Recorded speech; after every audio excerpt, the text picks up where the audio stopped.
మాజీ ప్రధాని అటల్ బిహారీ వాజ్పేయి పుట్టినరోజు సందర్భంగా ఏలూరు జిల్లా జంగారెడ్డిగూడెం పట్టణ బీజేపీ ఆధ్వర్యంలో పట్టణ అధ్యక్షుడు కొప్పాక శ్రీనివాసరావు అధ్యక్షతన పట్టణ మున్సిపల్ పార్క్ సమీపంలో ఉన్న వాజ్పేయి విగ్రహానికి పూలమాలలు వేసి నివాళులర్పించారు. బీజేపీ వ్యవస్థాపక సభ్యులలో ఒకరైన అటల్ బిహారీ వాజ్పేయి అని పట్టణ అధ్యక్షులు శ్రీనివాసరావు కొనియాడారు. ఈ కార్యక్రమంలో బీజేపీ సీనియర్ నాయకులు మల్లాది సీతారామారావు, జిల్లా ఉపాధ్యక్షులు శ్రీనివాస్, బుచ్చయ్యాచారి, తాటికొండ సుధాకర్, సాయిసింగ్ తివారీ, కృష్ణప్రియ, మారా రామ్మోహన్ రావు, రంగనాథరాజు, జనసేన నాయకులు బొప్పినేడి నాగేశ్వరరావు, వార్డు సభ్యులు పాల్గొన్నారు.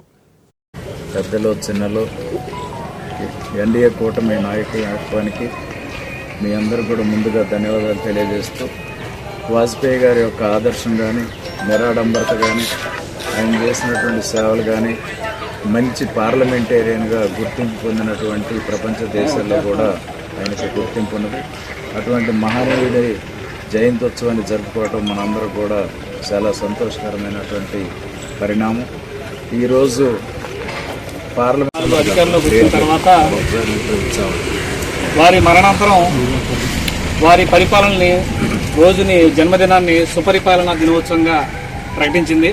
అంటే దేశంలో సుపరిపాలన ఎలా ఉంటుంది, వ్యవస్థలో ఎలా డెవలప్ చేశారు, అన్ని రంగాలు ఎలా బలోపేతం చేశారనడానికి సర్వశిక్ష అభియాన్ కానీ, తర్వాత ప్రధానమంత్రి ఆవాస్ యోజన కానీ, ప్రధానమంత్రి ఈ రోడ్ల నిర్మాణం కానీ, అట్లాగే పోఖరాన్ల అణుపరీక్షలు కానీ, అనేక రకాల వినూతనమైనటువంటి మార్పులు తీసుకొచ్చి మౌలిక రంగాన్ని, నిర్మాణ రంగాన్ని శరవేగంగా తీసుకొచ్చి ఇప్పటివరకు దేశంలో స్వర్ణ చతుర్భుజి 4 ప్రజలకి మొట్టమొదటిసారి రుచి చూపించి దేశం అంటే ఎలా